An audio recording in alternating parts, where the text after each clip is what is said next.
Hey everyone, welcome back. Today I'm going to tell you about some of the most shocking, most bizarre, and honestly most disturbing courtroom cases you've ever heard. These aren't just your regular trials, folks. These are cases where defendants fell asleep during their own death sentences, where killers laughed in victims' faces, and where revenge turned deadly in the most unexpected ways. Trust me, by the end of this you'll realize that truth really is stranger than fiction. So buckle up, because we're diving deep into the dark side of human nature. Our first story takes us to Panama City, Florida, December 14, 2010. It's a regular Tuesday morning and the school board is having their routine meeting. Nothing unusual, right? Wrong. A man named Clay Allen Duke walks into that meeting. Now, Clay wasn't there to discuss education policy, he was there for revenge. You see, months earlier, his wife Rebecca had been fired from her job as an English teacher. The family was broke, their benefits had run out, and Clay blamed the school board for everything. So here's what happens. Clay stands up in the middle of the meeting and says, "I have a motion." Everyone thinks it's normal. But then he says something that makes everyone's blood run cold. Everybody in this room except behind that counter hit the road. He pulls out a 9mm Smith & Wesson handgun. People start panicking, but Clay's not done. He spray paints a giant red V on the wall, you know, from that movie V for Vendetta. This guy literally planned a vendetta against the school board. Now here's where it gets interesting. Clay tells all the women to leave. "You may leave," he says. One board member, Ginger Littleton, actually tries to attack him with her purse. Can you believe that? She swings her purse at a guy with a gun. Clay could have shot her right there, but he doesn't. He just tells her to get out. So now it's just Clay and 6 men. He turns to Superintendent Bill Husfeldt and says, "My wife worked at the elementary school. She was fired. Our benefits have run out. We're broke." One of the board members starts begging for his life. He's literally pleading, saying, "I've got a great wife. I've been married 40 years. I've got 2 great boys. Please just talk to us." Then Husfeldt does something incredibly brave. He says, "Listen, I'm the one who signed the papers. I'm the one who fired her. Let them go. They don't sign anything. It's all me." But Clay refuses, and then he says something bone-chilling, "I'm ready to go to the grave." He starts firing. The first shot goes toward Husfeldt, and here's the crazy part, it hits a notebook on the desk instead of Husfeldt. The notebook actually stops the bullet. Husfeldt drops to the ground thinking he's been shot, but he doesn't feel anything because he wasn't actually hit. But Clay's not done. He keeps firing at the board members. What Clay doesn't know is that security guard Mike Jones is right outside the door waiting for his moment. Jones bursts through the door and immediately starts shooting. He hits Clay, spinning him around. Clay fires back, emptying his entire magazine at Jones, but Jones keeps advancing, keeps shooting. Finally, Clay's down to 1 bullet, and you know what he does? He shoots himself, right there in the courtroom. When the smoke clears, Superintendent Husfeldt stands up, dusting himself off, completely unharmed. The other board members are alive. The only person who died that day was Clay Allen Duke.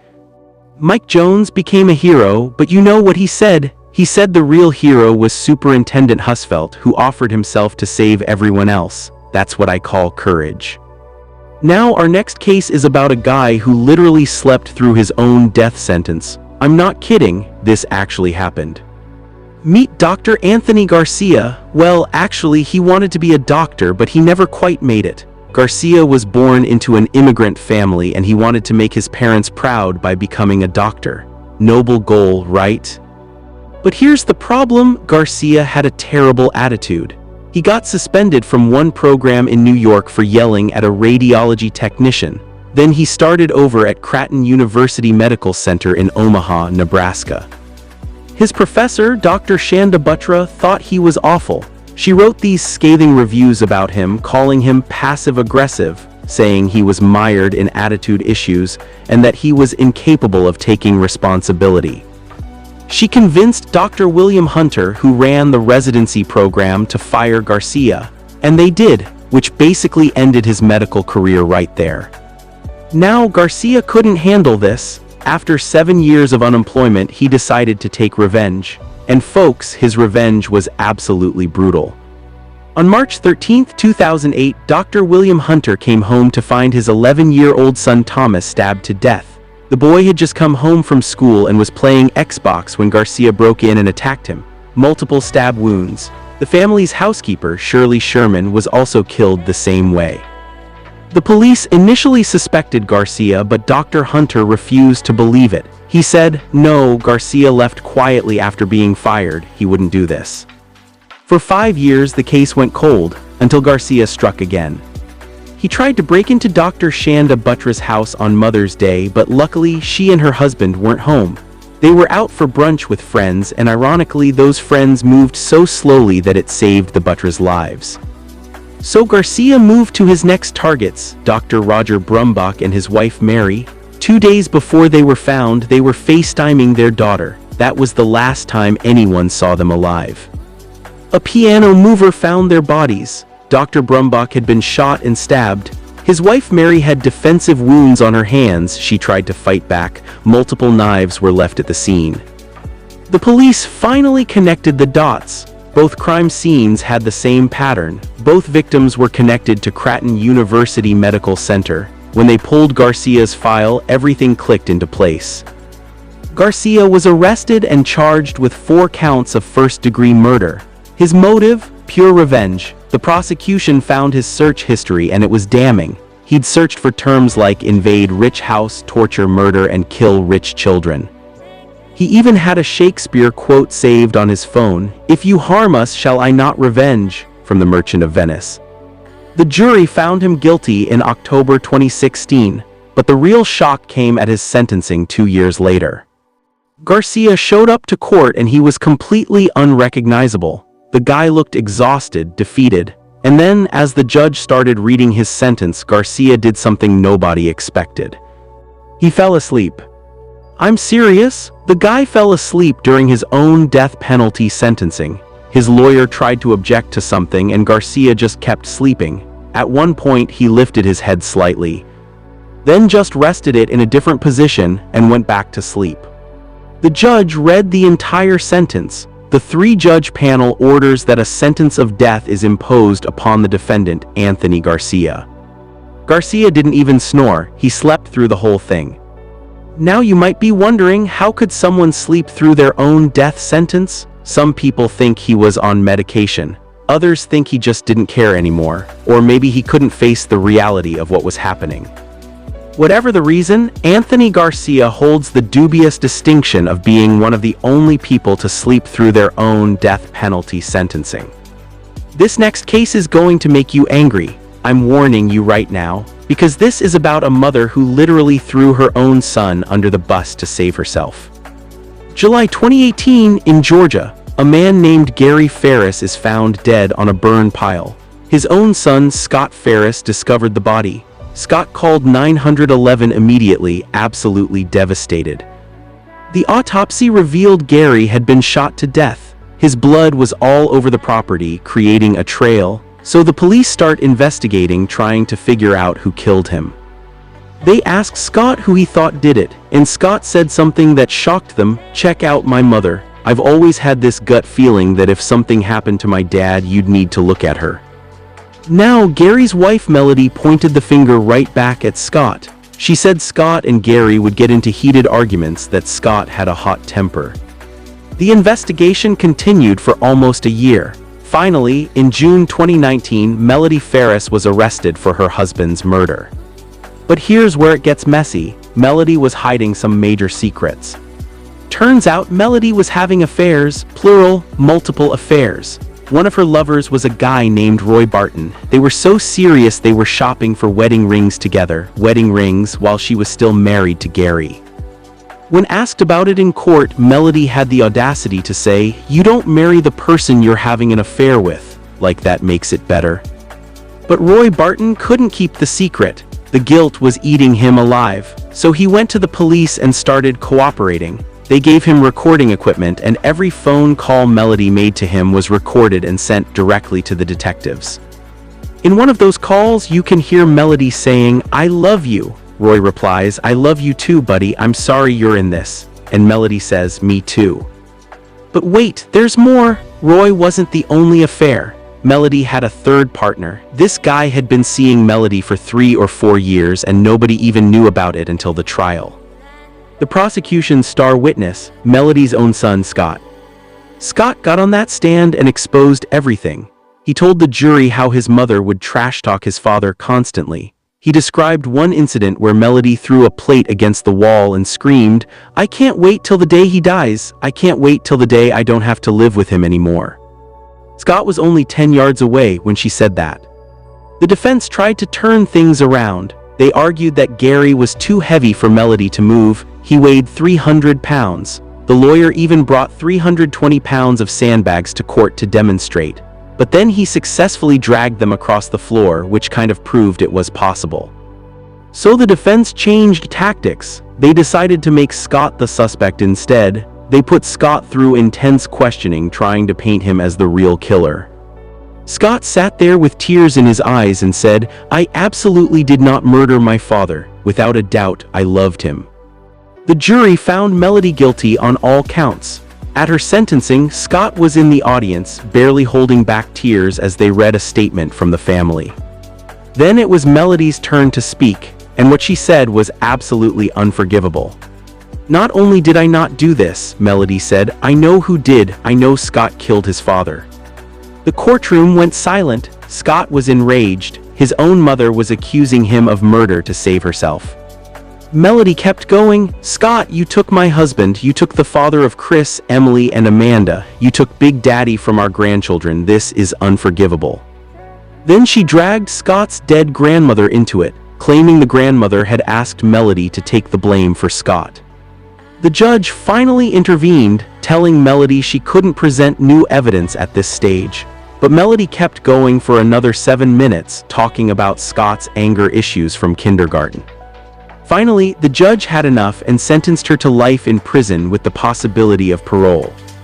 Melody Ferris sacrificed her own son to try to save herself. That's not just criminal, that's evil. This case is about the ultimate betrayal, about what happens when you help someone, when you treat them like family and they turn around and destroy you. John Broyhill had been friends with Nation Hands since high school. When Nation got married to Jamie, Broyhill was the best man at their wedding. The Hands treated Hill like family. They had him over for dinner all the time. When Hill fell on hard times, Jamie gave him a job at her company, Sky Blue Strategies. He was her only employee. When he got fired from another job for missing work due to health issues, Jamie took him back. Then Hill started having serious health problems. Jamie drove him to doctor's appointments and waited with him. The Hands made sure Hill never felt alone. Nation and Jamie were planning their 4th anniversary trip when Hill came to them with devastating news. He had pancreatic cancer. Jamie was heartbroken. She turned to Nation and said, in what Nation described as her unique voice, "Don't you think we should have a baby? I want our baby to know the people we care about." Hill was definitely one of those people, which makes what happened next absolutely incomprehensible. April 22, 2013.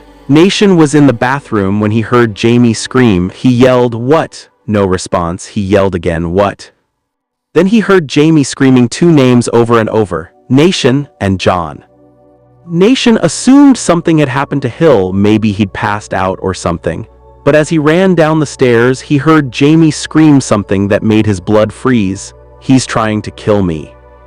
Nation ran toward Jamie's voice. When he got there, he saw blood on the floor. He saw Jamie's legs sticking out from behind a door, and standing over her with a knife was John Broyhill.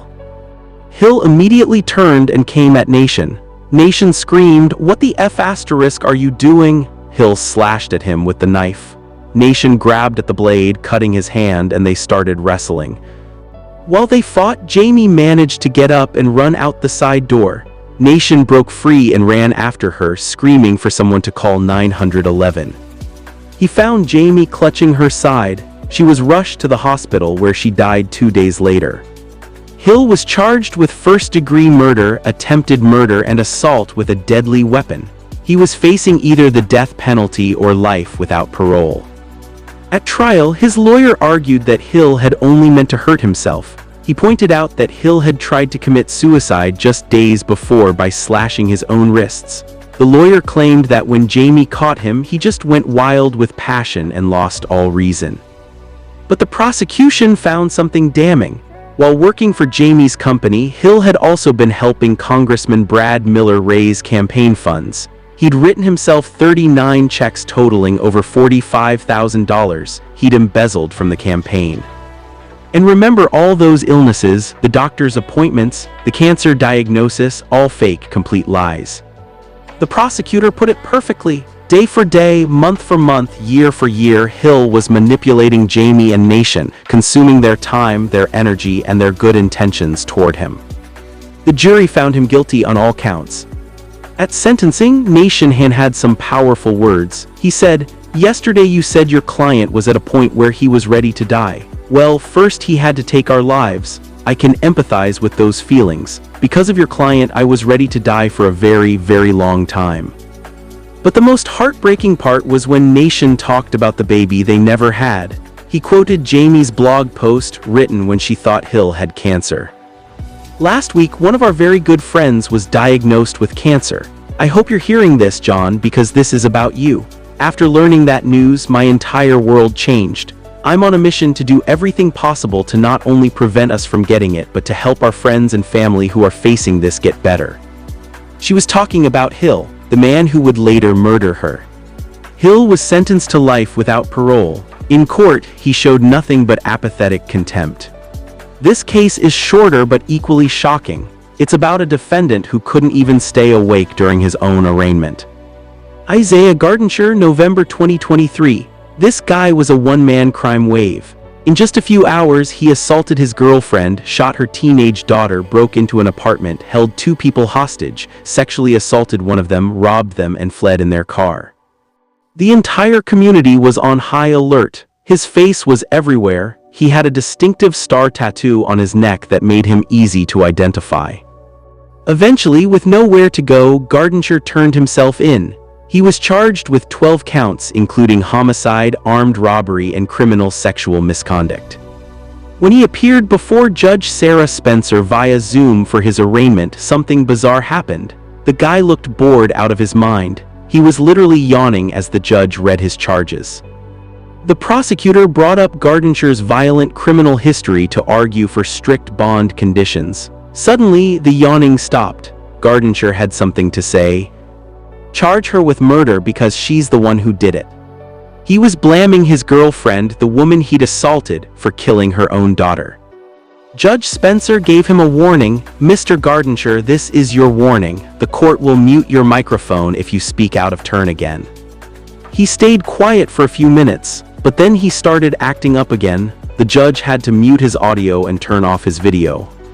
Later, when they unmuted him, he continued misbehaving. Finally, when the judge gave a final warning, Gardensher just left. He walked away from the screen. But here's the thing, once he was in prison, his attitude completely changed. He gave this tearful apology. "Everything that happened was wrong and I regret it. I wish I could turn back time, but I can't. Audrey was a good child. She didn't deserve what happened to her." He got 75 to 120 years for the murder. Later, police discovered he'd killed 2 other people before turning himself in. He got another 50 to 125 years for those murders. The same guy who couldn't stay awake in court was suddenly full of remorse behind bars. Whether that remorse is genuine, I'll let you decide. Our final case is the longest and possibly the most disturbing. It's about a TikTok star who threw away everything for jealousy and revenge. Ali Abulabin met Anna in 2014 when he was stationed in Okinawa, Japan. They had a whirlwind romance. Anna got pregnant with their daughter Amamira. Anna moved from the Philippines to Virginia to be with Ali, and they got married. Ali started making TikTok videos, impressions of video game characters and movie villains. One of his most famous was Tony Montana from Scarface. His following grew huge. Anna even appeared in some videos. But behind the scenes, things were dark. Anna was lonely and isolated in Virginia. When she found out some childhood friends were in San Diego, she visited them on a girls' trip. She loved it so much she wanted to move there permanently.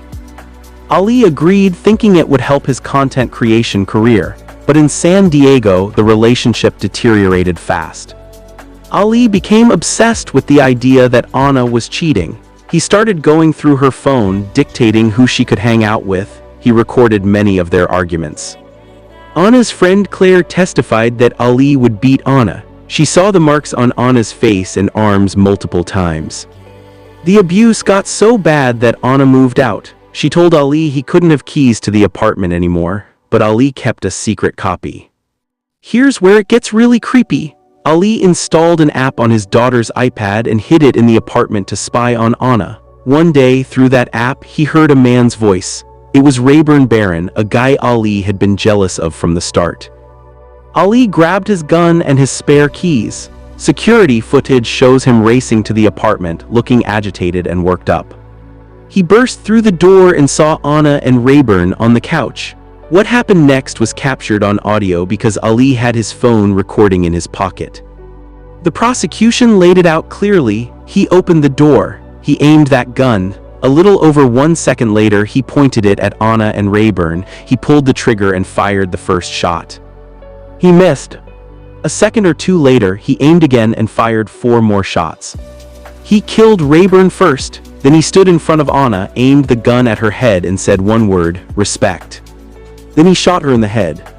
The audio is chilling, you can hear everything. And what Ali did next is even more shocking. He took photos of their dead bodies and sent them to his parents and friends. He was proud of what he'd done. Then he called his mom and admitted to killing Anna. He even had the nerve to ask his mom about his daughter's inheritance, trying to cover up his crime. After that, he called 911, putting on this elaborate performance, crying and asking for help for his wife. The operator tried to calm him down, but he kept up the act.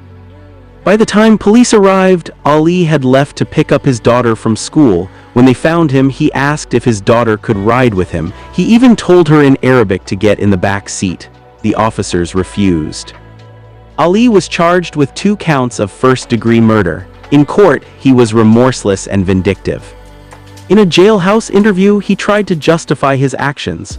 What do you expect a man to feel when he sees his wife kissing another man on his couch with the guy's feet on his table in his apartment in the house where his daughter sleeps? What do you expect?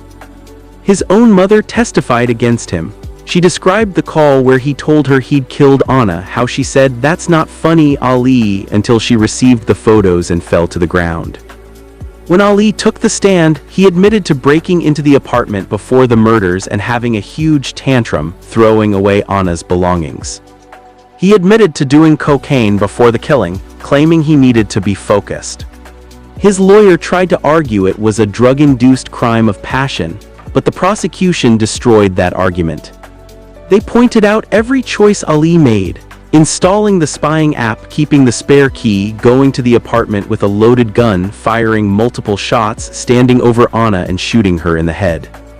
He could have not gone into the apartment, the prosecutor said. He could have not brought a gun. He could have not fired the first shot, the second shot, the third, fourth, or fifth shot. The jury found him guilty of first-degree murder. Ali complained that the verdict was unfair, that the jury had been pressured, that it was vengeance instead of justice. Judge Jeffrey Fraser saw right through him. He's a very talented actor. When he committed these crimes, he became that Scarface persona, cold-blooded killing without remorse. Any tears he's cried in this courtroom have been for himself. The judge gave Ali the maximum sentence possible, life without parole. He will die in prison.